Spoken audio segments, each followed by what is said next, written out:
Hello, welcome to Northwest Connection podcast, and today joining us are a band that have been pushing the boundaries of dark punk, delivering intense live shows, and they've just freshly released their 10-track album, Dark Web. Welcome to the Battery Farm. Hello. Hi guys, thanks for coming down. Oh, thanks. It's an absolute pleasure. Yeah. So can you give us an idea of how the Battery Farm come together? Well, we're brothers. Yeah. So, from birth, I suppose. We've been in a band together previously for about 8 years, and that ended relatively acrimoniously. So we were all kind of in a bit of a tailspin. It kind of dovetailing personal crises. And we weren't going to do anything, but we just decided to get back on the horse and try something again. Yeah. The band we were in previously was actually sort of a lot softer and a lot more melodic than what this has turned out to be in general. So it's sort of, I don't know, we just wrote how we felt, got Paul in, who I'd known from, because I used to act on the Fringe Theatre scene in Manchester, got Paul in to play bass because I knew him from there. I'd been in a couple of plays with him. And then Sam, I worked with him, and he thought we were weird and shit at first. And then slowly but surely, maybe he was right. Slowly but surely, he's come around, and now he puts up with it. Yeah. So that's how it came together. Really, it's been composite parts, and somehow, some way, it's worked. With the old band, we just rolled the dice on it. We were just like, oh, we've got a lot of songs that might be a bit cathartic. We'll just see what happens. And was it a definite change you wanted from what you had before, or that it just happened that way? I think it was just natural. I think we had in mind that we were going to try something new. We didn't know what, and then when the songs came together, they were a bit heavier, so we'll just go with it. We tend to write on instinct really more than anything, and when it's just us two writing, which I suppose we'll get to later on, but at the time we were just sort of writing on instinct, and they were the songs we needed to write and the songs that we needed to cathart through. Yeah. So that's what we did, and it turned out the way it turned out. Yeah. So usually a 5-piece. We've got 2 of you here today. Four of us. Oh, four piece. Yeah. Who are we missing? Paul, who's from Wigan, was too lazy to come here. And Sam, Paul's the bassist. Sam is our drummer, who doesn't do this sort of thing. So yeah, we get that. There we go. It's very rare we get a full band in, but it does happen. And Dominic, you're on guitar. Yeah. And where did the band name come from? It was actually a lyric from one of the early songs. Right. So in one of the songs, our earlier songs, which we were practicing with the old band, which is called "A Whip Goes Crack." The whip goes crack. When the whip goes crack. You know the odd song. Anyway, so they're not my lyrics, evidently. Yeah. But one of the lyrics in that song was "Harm after harm, life's a battery farm." And I just thought, you know what, that says enough that needs to be said there. Yeah. I remember where we were. We were in the Willow Tavern pub in Failsworth, North Manchester, and he suggested it. And I was like, yeah, but make sure I get credit for it. So you're Manchester based? Yeah. We're actually, so we're from Moston in North Manchester. Right. Paul, as I said, is from Wigan. Sam is from Swinton in Salford, but we're actually based in Oldham now, but we're from Manchester. Yeah. So it's like, yeah. And what are your musical backgrounds? Well, we were in the band previously together for that first 8 years called the Madding Crowd. I've actually been in bands since I was 12, so I'm a lifer. I'm weary now. I'm weary. I just sort of watched him do it in the bedroom and was like, I'll eventually probably end up doing something like that. So and here we are. Yeah, it's been a long old road. And your musical style is quite different, isn't it? You definitely got your own sound. It doesn't sound like anything else. Thank you. Which is, I mean, it's hard these days to not sound like anyone else. But I would say you're very different. Was that a key thing to sound different, or it was just natural that? I think it's a combination of both. I think we try and use our imagination a bit, and without sort of being try hard or thinking, this has to be this or this has to be that. we try and do the non-cliche thing, and we try and explore what our options are, and experiment with sounds wanky this, but experiment with sound to the extent that we can with the gear that we've got. I think what's a big driving force for the difference of sound that we've got is there's a few things. There's his pedal that he I've uses. I saw you live at Sunbird, and I did notice your approach to guitar playing is a bit different. It was with that again. It was early doors from what I can remember. It was just trying to replicate sounds that I found interesting. Right. With, again, as he said, the minimal equipment that we could afford and stuff. So like I've had that pedal since I was 13, and I've basically used that one pedal, and I've found out all the little like poles in it and things to combine to make cool stuff. Like, it sounds completely So there's that. He's basically, you've sort of crafted a kind of set of settings through this fucking digital interface like that they don't even make anymore. It's like an old. You'd be lost without it.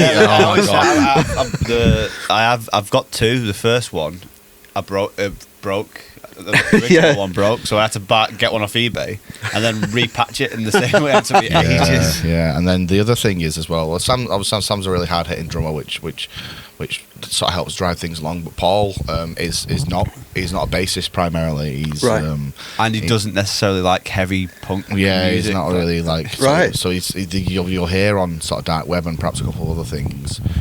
There's a lot of funk bass lines in there. He really likes Parliament, and he really likes Bootsy Collins to a sort of lesser extent. Which sounds nothing like you. Yeah, exactly. But he brings elements of that, and he plays bass like a guitarist as well. So Paul McCartney is a big thing for him as well, which is for us. But really, in terms of how he plays, he finds sort of those intricate melodies in the same way that McCartney might have. So it brings a point of difference to it. And then when you add all them things together, it creates a nice little cool. Whatever this is. Yeah. And that's not to say as well that we don't have influences, because a lot of our songs sound like a lot of things, and that's good. That's a good thing to me, I think. Shut up. So how would you describe your music to someone who's not heard you before? Shut up. Shut up.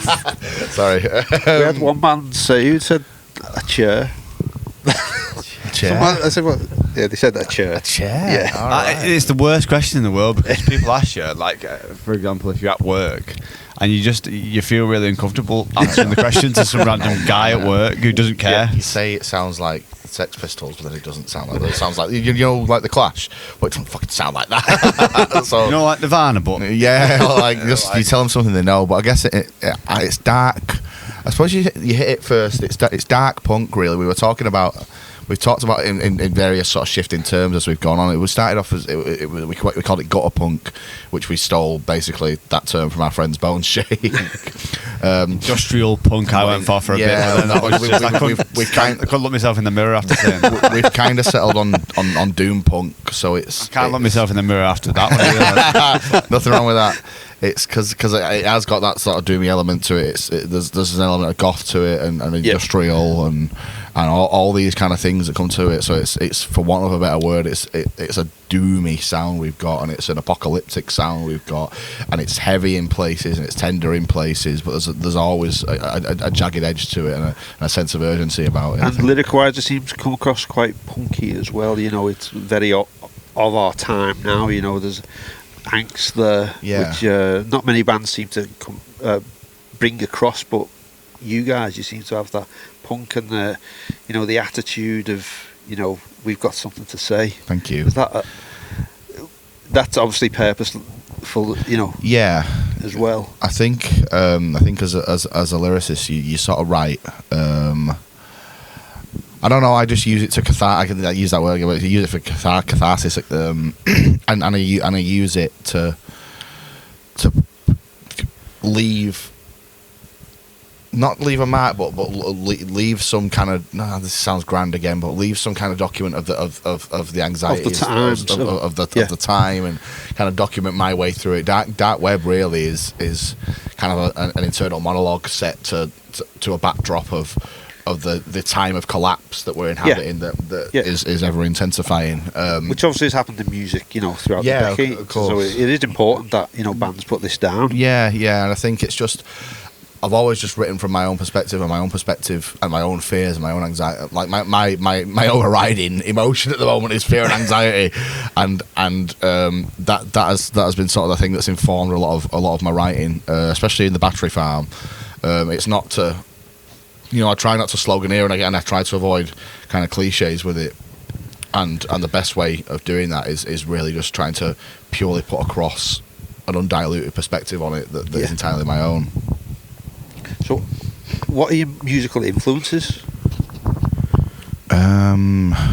It's very basic. They're very basic, to be honest. Right. They're very like rudimental. Would be like Rudimental. Are you naming rudimental as? No, I'm not. No, I'm not. No, I'm using a word. Sorry. Even with your guitar playing approach, I suppose. No, yeah. So guitar. My guitar influences would be very widely known. Johnny Marr. But you don't particularly Sound aim like to Johnny sound Marr, that way. That's just who I grew up listening to, and one of the people I grew up listening to. But then It wouldn't probably fit into the Battery Farm. Exactly. There's a band called The Misunderstood that I loved growing up, which were like a lost '60s band, and they had a steel guitar player whose name I forgot. Dave Phil Taylor or something. No, we'll find it in a sec. I'll do a bit of a Google. Anyway, I used to listen to that non-stop, and he had this steel guitar, and I just used to try and emulate that non-stop. So that was Right, like yeah. an early doors influence. I I also love King Crimson as well, like Right. guitar-wise, like Robert Fripp Yeah. would be another one. Yeah, incredible. I think, like, in terms of the overall thing that we do, we take a lot from Pink Floyd, I think, and would it be fair to say, and My Chemical Romance as Yeah, well, yeah. Well, in terms of like the theatrical, and the Yeah, conceptual yeah. side of it, I guess David Bowie as well, although that's not as conscious an influence. And I think in terms, there's all difference, because in terms of our writing style, like, we love Elvis and the Everly Brothers and Simon and Garfunkel and all kind, and that does inform everything you do. So I wouldn't really, we're not big punk guys, you know what I mean? Where I don't really like, I like, you know, Stiff Little I was Fingers. just going to or say that whatever. there's not a lot of punk in No, there, it's not. really. I like Stiff Little Fingers and the Clash and the Sex Pistols, and I like Sham 69 or whatever, but I'm not sitting there You're not eulogizing over yeah, it. you're not particularly drawn to that it genre. doesn't move me in the same way, and I think what we've come out with as a band has been informed, because we don't want to downplay that too much, because we do love Idols are one of my favourite bands, for example, and Black Sabbath and all kinds of different stuff, but like, it's been the sound is I think we're a bit of an anomaly as a band in that the sound has been informed by emotion rather than actually our influences. Obviously, the songwriting is informed by our influences. I think we, at the heart, the stuff we write, it's good pop songs, really. But like, in terms of how it comes out, you need to feel it, and that's what informs it. Yeah, you need that emotion in there to. But basically, I think that the influences are actually very well known. I suppose otherwise you just end up sounding like another band. You know, you've got. Well, yeah. That's not a conscious. Do you like long answers to simple questions? Yeah. No, we're happy with that. Yeah, I suppose like. It all comes from that thing of totally bringing it out of yourself, and totally bringing it out of your own perspective, and totally bringing it out of your own individual experience. We don't. And you sort of touched on before that there's, we've got a relatively unique sound. I don't think I don't think that really is a conscious thing. Right. I think it's just ended up that way because the way we've always written has been on instinct and on gut and on how it makes us feel, and the way we've put the songs. When we put the songs into the grinder, you know what I mean. Yeah. What comes out is what needs to come out as human beings, rather than any sort of preconceived idea of what it should be. And whenever we do come in with preconceived ideas, it ends up being shit. And we sort of go with our gut in the end anyway. So that's that. That leads nicely on to my next question. What's your songwriting process like? Is it music first? Is it lyrics first? It's evolved, really, hasn't it? Yeah. I suppose. It used to be just me and him, Yeah. like Right. sitting down and writing them, which is a lot of the early stuff. Yeah. And then as we've sort of gone on, and we actually kind of like each other as people. We can be in a room long enough to sort of full of ideas. Like it's ended up just the full band just coming in, and we don't necessarily need to depend on me and him sitting down and writing Right. songs Yeah. anymore. Yeah, we As much don't. as we still do and like Yeah. to do. Yeah, we Yeah. like it's fun to just do that anyway. But what we've found more and more is that when we bring them in, it ends up being completely different because we in particular are a lot less rigid in terms of collaborating on the songs. Yeah. We on this album in particular, on Dark Web in particular, we've allowed, but naturally. Paul and Sam's influences and Yeah, ideas yeah, have come yeah. to the fore, and it's been a much more of a sort of mingling of influences and a mingling of Yeah, ideas. it's a band rather Yeah, than just it's a you. band rather Yeah. than just us coming in. I think 'cause- actually, interestingly, thinking about it, because we had such a small window of time to actually get this album out, that's really like made everyone's collaborations really important. Like, Right. every chance we got to be in a room together, we kind of felt like a pressure to get something from it. Yeah, it was all or nothing. Yeah, really, wasn't it? We really were against the clock on that one. But yeah, it's evolved. I still think lyrics come first, really. But in terms of the writing, it's evolved from just me and him taking a finished song into me and him taking an idea in and then everyone fleshing it out. Or Right. just coming up with something in the room. And does that start acoustically or? Starts with your guitar. Yeah, It doesn't really go much acoustically anymore, does it? No, but when it's just me and him, it will just be a guitar. Yeah. Generally. Yeah. Before, were the songs for Dark Web, were they finished before you went into the studio, or we No, just no. We went in January about a year ago to do the first session. We had 4 songs. So we recorded those 4 songs. Had nothing then else. Had nothing else. Then we did a European tour. Then we got back. That was in April. Was it in May? Was it in May? Yeah. So we'd got another couple of songs done. Yeah. We still needed 4 more by the time we'd finished the European tour. been a month. So we had basically a month to come up with 4 more songs, and I had lyrics and stuff, but we had nothing. We had absolutely nothing. We had 6. We had 2 more songs when we needed 6, and like it was just a race against time. But at the same time, it didn't feel like we were just shoving any old shit out there and saying this will do. Yeah. We were Yeah. quite lucky and have been quite lucky in that we understand each other, I think, now, and we unconsciously bounce ideas off each other between the 4 of us. So we ended up with stuff like John Bull's Hard Times was done literally on the spot, more or less. Right. Icicles, more or less on the spot. Yeah. After the Bomb, more or less on the spot. Yeah. Just figuring out the structure of it and everything like those. Those After 3 the in Bomb- particular were just sort of like, we just came in with nothing, started playing, and then a riff or a drum beat would, Yeah. and then half an hour later you'd have a song, which is pretty cool. Like After the Bomb was finished a week before we went into record, And so we really were against it. I feel like you wear that mythologized quite a lot, like Yeah. like oh we did this, but it was actually the kind. That's It was what happened, actually- but it's kind of like yeah. you look back and you think fucking I did all right there. Yeah, It's like I'm actually incredibly proud of how we did there I because suppose like I that don't shows know. the band how good the band worked as a unit. I think it rather- does. Yeah. Like I don't want to sit here and toot my own horn or anything like that, but I don't. That is a product of working hard together on something that we all Yeah. love for 5-6 Everyone's got years the now. passion and for it. everyone's got Yeah. passion for it. Everyone wants to make something really good. Everyone's into because the overall concept is mine and Dom's really Yeah. like the actual concept and look of the album and everything. But everyone believes in it. You know what I mean? Yeah. Everyone Everyone's knows on board, what they want and from it. yeah. Yeah, everyone's on board, and it's turned into something. even if they like to say otherwise. Yeah, yeah. That's what they're telling you. No, isn't it? that's what they're telling me. That's not what they're telling us. It's turned into something really beautiful, and we've Credit where it's due. credit to us where it's due. And where are you recording? Red City Studios in Manchester. Right. So just And they studio. were all recorded. Yeah. Yeah, everything we've more or less everything we've done apart from the first single. We did the first single 97-91 at Vibe Studios in Cheetham Hill. Then we did a few Manchester. did a few more singles off the back of that.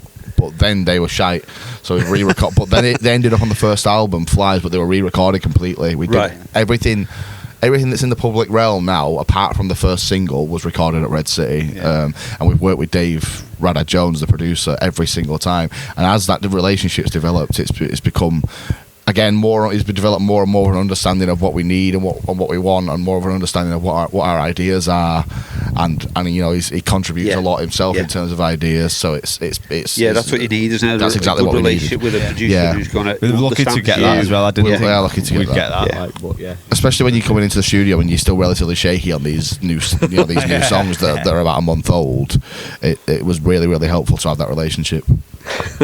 My old band we were aggressive and loud and grungy, and then the manager put us with someone who just didn't get us at all. And he went on to produce some massive songs, but it just didn't work for the us. Right sound. It just wasn't for us. It's tough. It's weird that's what it was like the first time around. I'm not knocking anyone. The fellow we worked with the first time around is good and great, but it just wasn't right for us. Yeah, you're still finding yourself especially as well, aren't you? When it was the first couple of singles, we weren't. I think I don't know if it's relevant or not, but it's just interesting. Like that we weren't good enough musically to just be left to like a live sound. Yeah, because he basically tried to get it as live as possible, the early ones, and then we just weren't good enough. Like absolute slop.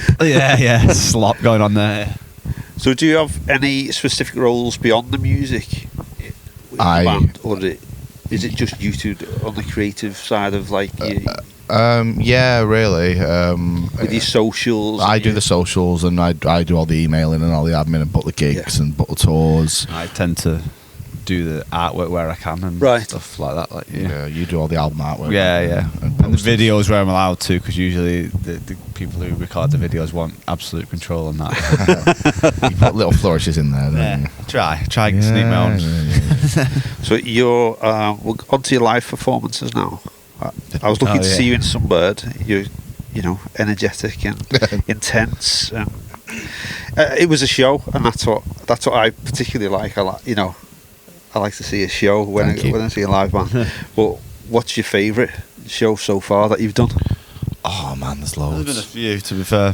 When we played in Schwerin in northern Germany, we were in the middle of the street. They put us on a stage in the middle of the street, and that was wild. That went off. That same tour as well, we played Hilversum near Amsterdam, and by the end of it, the room was wet. We were in this basement in this office block that this art collective had taken over, and it was the first gig they were putting on, and they had no air conditioning, and it was a hot day. So the room, but they soundproofed the room, so it was all like they all the mats everywhere, and the room was shiny by the end of it. It was dripping. I'm talking literally. It was disgusting, but it was amazing. So I think those European dates were really good. There's been loads, haven't there? Though we did the album launch at Deaf Institute. That was great. Gutter Party. We do this gig every year called the Gutter Party, and last year's Gutter Party 3 was actually one of the best nights of my life. These are all, because it was interesting. These are all in the last year, these gigs. Right. There's some way back that are really good as well. Oh, the first time we played the Pier at in Manchester. Rebellion, I really liked when we played Rebellion. That was the first time I'd played in front of like a big audience, a huge hall full of people. And then the Ritz, obviously, that was the Ritz. The Ritz, when we did the Ritz with the Chameleons, that was amazing. Again, that was another one where you look out and you're like, bloody hell, that's a big room. It was that Rebellion one in particular was weird, because it wasn't weird. We've been like, this is it, fucking big one, we fucking go, this is it. And we were on at the same time as Bad Manners. So we come out, we're setting up. Like a minute till we go on, and I literally turned to him. There's no one. It's like 1,000 capacity room, and there's no one in there. No one in there. We were like, oh no. I literally turned to him and said, well, right, this is it then. All right, I guess this is how it's going to be. And I literally, and then I cannot express how literal this is. I turned back round, and there's like 600 people in all of us. So it's like, oh fuck, okay, right, people. And there's loads. What was really nice about that, there's loads of familiar faces in there as well. Cool. So it was really cool. Yeah. But a lot of gigs. Just tons. You've done a lot of gigs. Yeah. I think last year I think it doesn't sound a lot compared to how many gigs touring bands do, but considering we've got jobs and that, 31 plus gigs. That's 2 a week. That's pretty good. That was pretty intense. It felt pretty intense anyway, with a life going on around it. So. Still got to get up for work the next day. Yeah, exactly. Yeah. Yep. So have you had any live show disasters? Not really in this band, have we? Not disasters. Maybe I've cursed, sorry. No, jeez. Got all coming up here. We've had instruments breaking down and that stuff, but you just have to get on with it, don't you? And if you can't, I think what was the When our old band played in Stockport, we we got told off by the landlady at Baker's Vaults for being too loud. So we just kind of were like, with 2 songs in, it was like, this is shit, let's just call it. So we just kind of we just didn't strop off or anything like that. It's like, why have you put us on there? And so we just like left it. But with the Battery Farm, we've not had anything like that. No, we've not been run out of town yet. It's just been like, it's generally me, just my guitar breaking and everyone getting annoyed at it. Like, other than that, it's nothing. You get the odd one where it's like, I was a bit quieter than I thought it was going to be.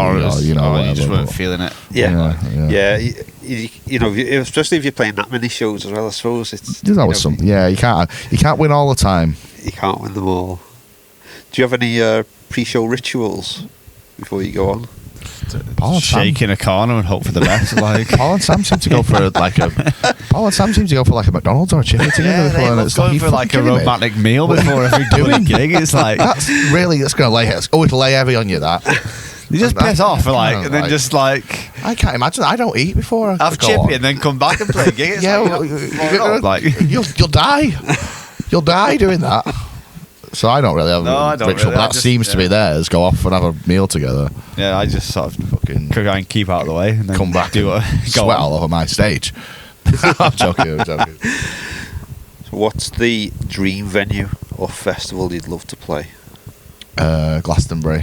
I think that's pretty obvious, isn't it? Yeah, Glastonbury's. You get Glastonbury quite a bit. Obvious answer, yeah. It's Glastonbury. It's it's a cliched answer, but it's the right answer. I don't care. Glastonbury.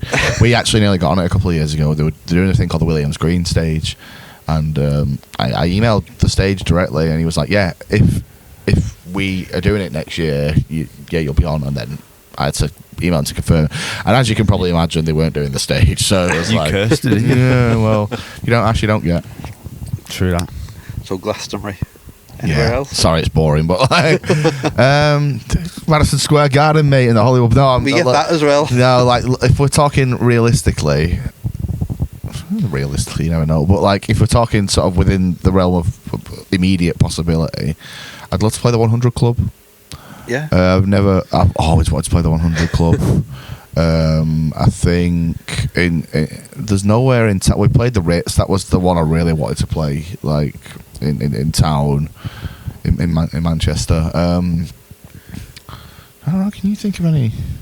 There's loads that I couldn't name, but are really beautiful, like old theatre looking places. Oh yeah, like Tameside Hippodrome or Hippodrome and stuff like that.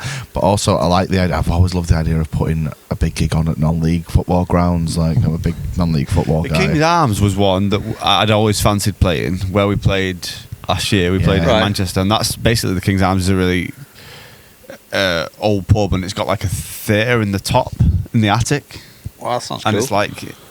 It's really old, the Victorian beams that run around this sort of dome at the top, and they put gigs on and theatre stuff there, and we've got a gig there. That was really cool. Yeah, that was cool. The setting really it felt like a circus rink, playing in a circus rink. It did really actually. Cool. Yeah, I've never thought about it like that, but it did. I don't know. We just turned up where we wanted, and like I never sort of like. Obviously, I want to play Lead Mill as well, the Sugar Mill in Stoke. But the usual, but I've never done them before. Lead Mill, like I lived in Sheffield for a few years, and I love Sheffield, and I love Lead Mill. I've never played there.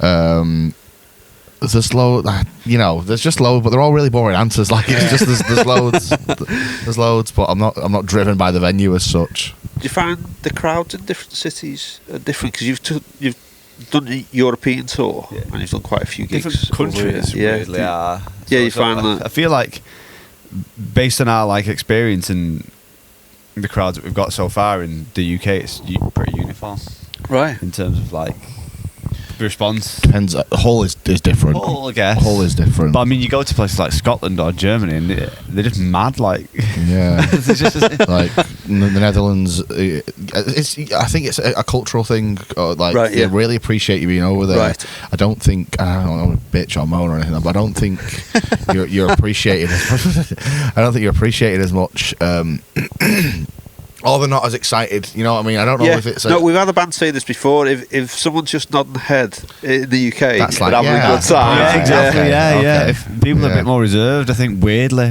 like I'm Yeah. trying to think what band that was, but they said abroad they're jumping everywhere. But Yeah. if they're over here and they're just nodding their head, Yeah, they're having a good yeah. time. I'll That's take it. it. I'll take I it. think Like, the first gig we played was Munich, and it took me aback how people were going for it, and I was kind of like, I've seen people, a crowded room, enjoy. I've seen this sort of thing before. I just thought this was in the films. This is it. Like I've seen like I've been in a crowded room where people are enjoying the music, clearly, but Yeah. like, Well, it's like another level. when Yeah, you- Yeah, and that's what we and then always obviously want, like you know. you'd get touring bands or like. I guess bigger Yeah. bands who'd be like, "What you on about?" Every room's like that. Right, but, yeah, but yeah. at our level, like the sort of grassroots sort of level, it's strange in the UK. Isn't it? Like, It is, Quite it is. reserved, Even when you isn't fill it? the room, like there's the odd one, you know, like you get the Pier Hat on a good night in Manchester. Yeah. That's great. You get Dive in Hull or the Adelphi in Hull. Both are absolutely amazing for it. Yeah. You know, and it depends what you're doing as well. If it's your gig, like we always find if it's something we're putting on, the response is a lot more demonstrative. But like in London, for example, is an hard one to get people not invested in, but get people to do something. Right. Liverpool's really good, but yeah, I think there is a marked cultural difference in general between the UK and the EU in terms of how they respond to bands. So with you, how did the European tour come about? We just did it ourselves. You just, Yeah, we just decided did to it. go for it. And We just were asked. like, yeah, we and just asked. Yeah. asked around. Like we did it with our mates, the Pagans SOH. Oh yeah, I know that. Yeah. I've seen them as well. They're What phenomenal. Band? What band? Oh, they killed it all tour as well. So they're on with us at the Pier Hat on in Manchester on Manchester date of this tour actually that's coming up. And That'll be a show. yeah, well, they're doing the European dates with us again. But we just got in touch with them and asked if they wanted to do it, mainly to keep costs down. But it ended up being as expensive as it would have been anyway. So like I emailed about. We had a Paris date initially, but then the venue closed for a bit temporarily, and like that sort of thing. So we had to rejig everything. But we sorted these dates, did it all ourselves, sorted the van, everything. Just went out there and had an adventure. Yeah. Nice. Very much. Yeah. And it worked out. Yeah. Yeah. Yeah, somehow. Good. So I've got some fun questions for you Nice. now. Go for it. So what was the worst music you used to listen to when you were young? You can answer for the other band members are not here as well. No, I if you still like. listen to a lot of the worst music. It's like, You love Blue Dabba D. Blue Dabba D is yeah, great. to be fair. FL65, I Blue Dabba think D, 65. Tattoo is still great to me. Terrible to everyone else. The first album I ever bought was Millennium by Will Smith. Yeah, Keen's first album is still there. His first album, yeah. What's that called? It's called Hopes and Fears. Hopes and Fears. which- yeah, so that's still Think about shy. it, yeah. But I love that. Like, Yeah, so there's loads. I had, when I was a kid, I loved Shaggy. I loved Robbie Williams. I'm still a little fond of Robbie Williams. the to be fair, first single but I bought was Clint Eastwood by Gorillaz. Oh, right. That's a belter, Yeah, that. Yeah, which is that's a solid one. That. Yeah. First single I bought was Stand by Eminem, which that's Yeah, another belter. I'm happy with that. Yeah, So, both good choices but then. First album, Millennium, bada boom. There you go. If you could only listen to one album for the rest of your life, what would it be? Bloody hell. We're putting you on the God, spot. that's a We like disgraceful this question because you can see everyone's The Black Parade. nice. Oh, that's a shout. It didn't take you long to come up with that. I know, yeah. Is that or The class, Queen is that is Dead, class. basically, but I've gone The Black Parade. Bloody hell. I'm thinking of Sgt. Pepper's as well. I'm going to go Simon and Garfunkel, Bridge Over Troubled Water. Yes, Didn't lovely. expect that from someone out of the Lovely. battery fan. Lovely. What a choice. Going to keep that one. I saw both Simon and Garfunkel individually within 6 months of each other. So Paul Simon at Hyde Park and then Art Garfunkel in York. And when Art Garfunkel played in York, he brought his son out with him, and they did an Everly Brothers cover, and they ruined it by going cheek to cheek in one microphone with his adult son. And I was like, oh, you're taking me out of the moment here, Arthur. Yeah. I'm not having this. But yeah, I'm gonna that one, yeah. But yeah, defo. If you could support any band from throughout time, which would it be? Who would your favourite support slot be? My Chemical Romance to be up there. Smiths. Smiths. I'm going to say it's the Smiths or the Beatles. The Beatles. Oh, it got to be the Beatles. Isn't It's it? the Beatles, yeah, it's the Beatles. Sharp. Yeah, The sharp. Beatles. Yeah, the Beatles. It's fucking. I know we're throwing some absolute like basic answers at you here, but it's the Beatles. Sorry. If you could join any band, past or present, who would Won't be the Beatles. You don't want to ruin that sweet alchemy, do you? No. There's the four of them. If I could join Fab any Four, band- with the Fab Five. Oh, you know, it'd be Love. Love? Yeah, Love. So solid. No, I'm joking. I don't bloody know. I think Love would be really interesting. Around Forever Changes. Do you know what?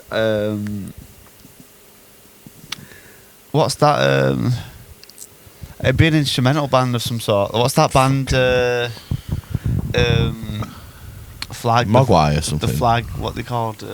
Godspeed. Godspeed You Black Emperor. I saw them. Yeah. I'd fancy being in one of them. they're Black pretty cool really bands. was good. awesome. Yeah, but I love that band. Godspeed You Black Empire. Yeah.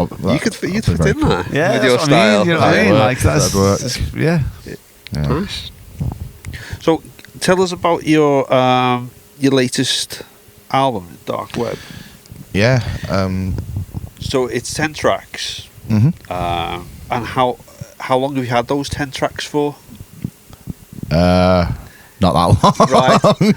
About a year. We were like- talking to Patrick from Handsome Rat last week, and some of their songs are 20 years old and they're still working on them. You know It's what? crazy, that, isn't it? There is some songs of ours that are about 15 years old that we wanted to experiment with putting on Yeah. stuff, but But they these just don't fit. they haven't fitted anywhere. But these are these are really new, New, yeah. really Right. new. I think Stevie's Ices is probably the oldest one. I think that's like a couple of years old, but not in the form that it ended up being in. It was totally different when we wrote it. So yeah. There's a little USB edition we've got with the album where we put all the demos and Nice. previous incarnations versions of on, the yeah. songs like on that little USB stick that people can get. That's cool. That's a good little like archive of how the songs have progressed as well. Yeah, but 'cause- that's probably the oldest one, Stevie's Ice. Yeah, that's about again. That's like 18 months. We were, like we said before, we were clawing back time Yeah. to get this done when we needed it to. I be. had a near breakdown there. I was like, we can't do this. We're not going to be able to do this. Do you think you'll work that way for your next album? Or no, that's a definite no. But I think we'll have to though. We've got no choice. It depends, doesn't it? Yeah, because it did work really well this time around. To be fair, The pressure. You think the pressure helped? Yeah, I think it just depends on the approach. Like after we do this tour, we're not doing as much this year. Like it's been a really relentless and intense 6 years. Right. Well, it will be 6 years by the time the tour finishes. So we got a handful of gigs. I think our last UK one is in August, and then we're taking a break. Now we're gonna write. We've toyed with a couple of ideas around what we're gonna do next, but I think the onus really is for the next thing we do, whatever that is giving ourselves time to think about it and time to consider it without overthinking it. Yeah. We're going to approach it differently because I want the songs to be different as well. I don't want to do the same thing again, and I feel like if you take the same approach, you're more likely to end up with the same thing. The same that's results. where that'd Yeah. be pointless for us to try and to rehash stuff. Yeah. We've had success creating cool stuff by being inventive. There's no point in just throwing stuff out for the sake of it. So And you've gone for a vinyl release as well? Yeah. Cool. They just arrived the other day. Yeah, I saw that on your social. I was very. They look great. I got vinyl. You can pre-order at thebatteryfarm.bandcamp.com. Get the plug in. Oh well, yeah. That's what we're here for. Otherwise. Yeah.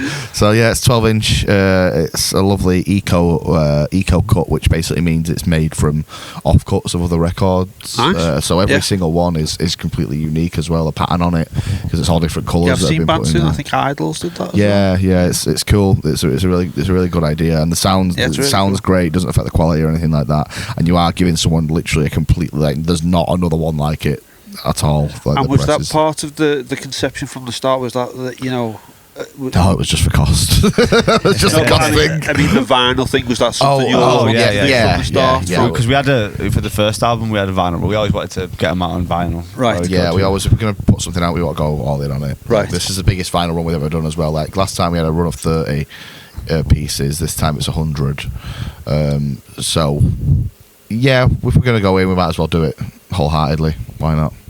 And with the album, are you planning the social medias in advance and the vinyl releases and stuff like well in advance? We have the release date. We know what we want to do in advance, so we know what the concepts are. We know what that has to be totally fleshed out before we do anything. But we didn't even have this finished in advance. We just knew what we wanted to do, like in advance. The concept was there, the songs weren't. We were releasing singles while we were still writing songs for the album. So, like, you know, it's always, the concept is always there. The dates are always there. Yeah. The formats are always there. We do plan ahead like that. But we, you know, in terms of like social media and that's fly by the seat of your pants. Really, I haven't got time to plan that. Some bands are very good at planning. They have a timeline that they keep to. Some are just random. Because Ben is the one that manages all that, and he'll generally have like a bullet point of dates that need to be met or whatever. Like. Yeah, but in terms of like day-to-day promo, just whatever I've got time to do, and I do a lot, but like just whatever I feel needs doing that day. Yeah, you don't want to sort of over egg it. Well, I don't really like. I don't just put something out for the sake of it. I don't want to just put something out for the sake of it. I also don't. I know you've got to like to sort of get traction with it. You've got to engage and stuff like that. But I'm not like.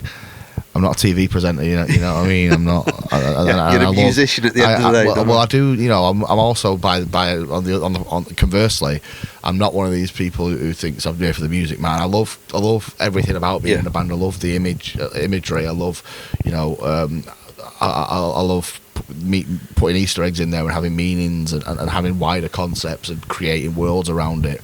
But I don't like the constant churn of social media, and I try not to submit to it to the extent that I can. Obviously it's very important for promotion, and we do post on it every day, but I try not to. I'm not here to make TikTok videos. I'm not here to I would try and get around that. Is we try and say that everything is a creative process if you want it to be, so therefore you can use social media as a creative process. I'm not like slagging anyone off who does that. If you're really good at it, that's great. Some people are just really good at it, aren't some they? people are really good at it. I'm not that adept at it. I'm good at promoting things in the way that I do.